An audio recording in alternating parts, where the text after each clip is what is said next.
સહજાનંદ સ્વામી મહારાજની જય, હરિકૃષ્ણ મહારાજની જય, લક્ષ્મીનારાયણ દેવની જય, ઘનશ્યામ મહારાજની જય, નીલકંઠ પ્રભુની જય. સ્વામિનારાયણ હરે, સ્વામિનારાયણ હરે. વચનામૃત 60. વિક્ષેપ ટાળ્યાનું, પક્ષ રાખ્યાનું.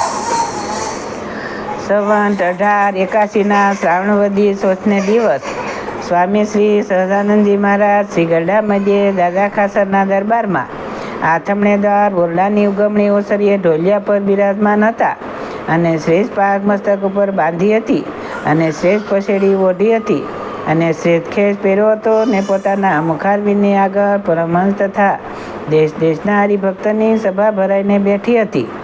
પછી શ્રીજી મહારાજે કહ્યું છે, પ્રશ્ન ઉત્તર કરો.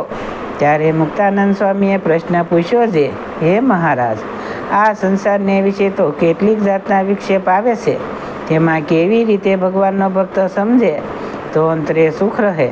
પછી શ્રીજી મહારાજ બોલ્યા છે, એનો ઉત્તર તો જેમ અમને વર્તાય છે તેમ કહીએ છે. પોતાના દેહથી ન ખોજે પોતાનો આત્મા, તેનું જે નિરંતર અનુસંધાન તથા માયિક એવા જે પદાર્થ માત્ર તેના નાશપણપણાનું જે અનુસંધાન તથા ભગવાનના માધ્યમનું જ્ઞાનનું જે અનુસંધાન, એ ત્રણે કરીને કોઈ વિક્ષેપ આડો આવતો નથી. અને જ્યારે કોઈક જાતના વિક્ષેપનો યોગ આવે ત્યારે ઉપરથી તો ચિત્તનો ધર્મ છે તે વિક્ષેપ જેવું જણાય, પણ તે વિક્ષેપનો પોતાના ચૈતન્યમાં તો દંશ બેસતો નથી. તે કેમ જણાય? જે જ્યારે સૂઈએ છીએ ત્યારે બહાર લ્યો જે વિક્ષેપ તે કોઈ દિવસ સ્વપ્નમાં દેખાતો જ નથી. અને જે ચૈતન્યમાં વિક્ષેપ બેઠો હોય તે તો ત્રણેય અવસ્થામાં જણાય છે. માટે સ્વપ્નમાં કોઈ રીતે વિક્ષેપ જણાતો નથી. તે થકી એમ જાણીએ છીએ જે ચૈતન્યમાં વિક્ષેપ કોઈ રીતે વળગતો નથી. અને જે ભગવાનનો ભક્ત હોય તો તેને તો કોઈ પ્રકારના દુઃખનો વિક્ષેપ થયો હોય એ તો સારી પેઠે અંતરમાં જણાય છે, પણ ન જણાય એમ નથી.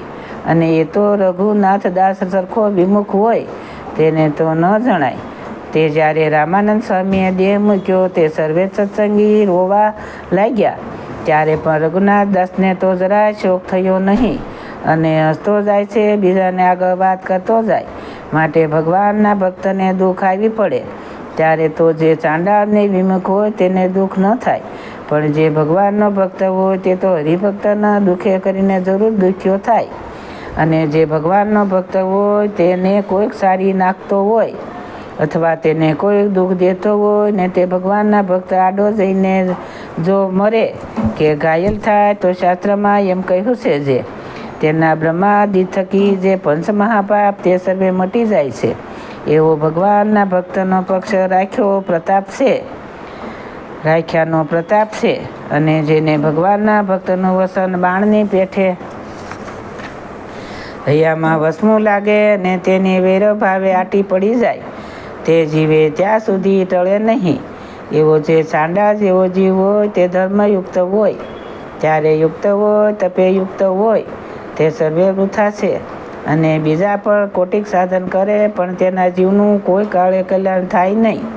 અને આ સંસારને વિશે જેમ કોઈક સ્ત્રી હોય તે પોતાના પતિ ઉપર ને બીજા પુરુષ ઉપર સરખું હેત રાખે ને વેશ્યા સરખી ભૂંડી કહેવાય, તેમ આ સંસારને વિશે જે એવો પુરુષ હોય જે આપણે તો બધાય સાધુ સરખા છે કે ને સારો નરસો કહીએ તો તે સત્સંગી કહેવાતો હોય તો પણ તેને વિમુખ જાણવો. અને જે પુરુષ એમ જાણે જે આપણે કાંઈ કવળું સવળું બોલીએ તો આપણો માણસ અવગુણ લેશે, એવી રીતે પોતાની સારેપ રાખ્યા સારું ભગવાનનું ને ભગવાનના ભક્તનું કોઈ ઘસાતું બોલે ને તેને સાંભળી રહે તો તે સત્સંગી કહેવાતો હોય તો પણ તેને વિમુખ જાણવો. અને જેવા પોતાના સગા વહાલા હોય અથવા મા બાપ હોય તેનો પક્ષ રહે છે તેવો ભગવાનના ભક્તનો દ્રઢ પક્ષ રાખવો. અને ભગવાનના ભક્ત સાથે કોઈ રીતનો વિક્ષેપ થાય તો જળમાં લીટાની પેઠે ફેર એક થઈ જાય, પણ આટી રાખે નહીં. તે જ ભગવાનનો યથાર્થ ભક્ત કહેવાય. એટલી વાર્તા કરીને પછી શ્રીજી મહારાજ એમ બોલ્યા છે, હું તો દત્રાતે, જળભરત, નારદ અને સુખજી તે સરખો દયાવાળો છું. અને પૂર્વ દેશમાં એક સમયે નાગડા વૈરાગીની જમાત ભેળો હતો. તે મને સર્વે વૈરાગ્યે કહ્યું છે, તાંદળજાની લીલી ભાજી તોડો. ત્યારે મેં કહ્યું છે, એમાં તો જીવ છે, તે અમે નહીં તોડીએ. પછી એક જણે તરવાર ઉકાળી કરીને ડારો કર્યો, તો પણ અમે લીલી ભાજી ન તોડી. એવો અમારો દયાવાળો સ્વભાવ છે. તો પણ જો કોઈ ભગવાનના ભક્તને શૂર દ્રષ્ટિએ કરીને જોતો હોય ને તે જો પોતાનો સગો વહાલો હોય તોય પણ જાણીએ જે તેની આંખ ફોડી નાખીએ અને હાથે કરીને જો ભગવાનના ભક્તનો દુખવે તો તે હાથને કાપી નાખીએ. એવો તેનો અભાવ આવે છે, પણ ત્યાં દયા નથી રહેતી. અને એવો જેને ભગવાનને ભગવાનના ભક્તનો પક્ષ હોય તેને ભગવાન અપૂરો ભક્ત કહેવાય. ઇતિ વસનામુદ્ગડા મધ્યમનું 60 જે તે થયું. સહજાનંદ સ્વામી મહારાજની જય. હરિકૃષ્ણ મહારાજની જય. વસનામૃત 61. નિયમ, નિશ્ચય અને પક્ષનું. સંવંત 1881 શ્રાવણ વદી 7મને દિવસ સ્વામી શ્રી સહજાનંદજી મહારાજ શ્રી ગરડા મધ્યે દાદા ખાસરના દરબારમાં આથમણેદાર ઓરડાની ઉગમણી ઓસરીએ ઢોલિયા પર બિરાજમાન હતા. અને મસ્તક ઉપર શેષ છેલું સોનેરી છેડાનું બાંધ્યું હતું અને એક બીજું શ્રેષ્ઠ છેલું ઓઢાનું હતું અને શ્રેષ્ઠ ખેસ પહેર્યો હતો ને મોગરાના પુષ્પના હાર પહેર્યા હતા. અને પોતાના મુખારવીની આગળ પરમહંસ તથા દેશ દેશના હરિભક્તની સભા ભરાઈને બેઠી હતી. પછી શ્રીજી મહારાજ બોલ્યા છે, જેમાં 3 વાના હોય તે પાકો સત્સંગી કહેવાય. તે 3 વાના તે ક્યાં? તો એક તો પોતાના ઈષ્ટદેવે જે નિયમ ધરાવ્યા હોય તે પોતાના શિર સાથે દ્રઢ કરીને પાળે, પણ એ ધર્મનો કોઈ દિવસ ત્યાગ ન કરે.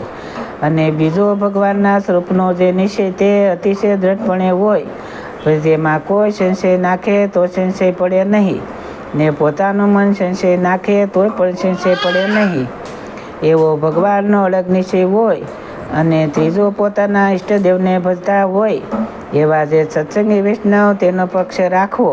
તે જેમ મા બાપ, દીકરા દીકરી તેનો પક્ષ રાખે છે, અને જેમ પુત્ર હોય તે પોતાના પિતાનો પક્ષ રાખે છે, અને જેમ સ્ત્રી હોય તે પોતાના પતિનો પક્ષ રાખે છે, તેમ ભગવાનના ભક્તનો પક્ષ રાખવો. એ 3 વાના જેમાં પરિપૂર્ણ હોય તે પાકો સત્સંગી કહેવાય.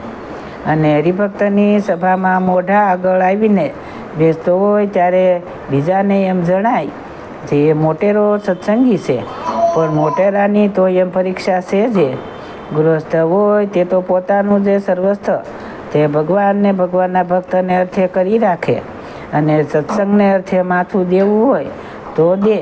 અને જે ઘડીએ પોતાના ઈષ્ટદેવ આજ્ઞા કરે છે તો પરમહંસ થા તો તે તત્કાળ પરમહંસ થાય.